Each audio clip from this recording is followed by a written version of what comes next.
सनातन का ये नियम है। वह स्त्री पूजनीय है जो अपनी पति की सेवा कर रही है। उसे ना किसी को तीर्थ करने की आवश्यकता है, ना कहीं जाने की आवश्यकता है। और जब वो जाएगी तो उसको वैकुंठ मिलेगा मात्र अपने पति की सेवा करने से, क्योंकि पति सो परमात्मा। और जब तक आप भूमि पर हैं, यहाँ इन बच्चों का पालन पोषण कर रही हैं, क्योंकि उनके बच्चों का पालन पोषण कर रही हैं, तो आपके एवज में जो आप भजन करती हैं उसको वह जब तक इंतज़ार किया जाएगा, वहाँ वैकुंठ में एक अच्छी जगह रखा जाएगा गए हुए व्यक्ति को। और उनकी पत्नी ही सती है, ये स्वयं पुराण कह रहा है इस बात को। और वह नारी अप्सराओं से पूज्य है जो पति के मरने के बाद पति की सेवा करती है। क्योंकि पुरुष का एक ही नियम है। हमने पूछा आत्मा कहाँ जाती है, वन कहीं नहीं जाती है।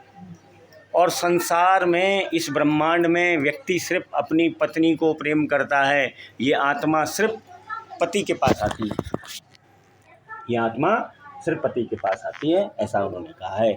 इसलिए ना किसी का सम्मान करने का, जब कोई चले जाता है, ना सम्मान करने का विधान है, ना किसी का रिसीव करने का विधान है, ना किसी का कोई खातर इत्यादि या उत्सवों में।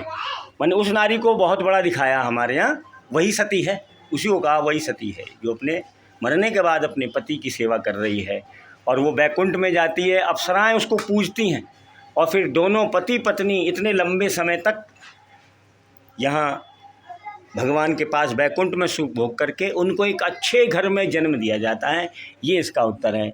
ये मैं इसलिए बोलिए गरुड़ भगवान की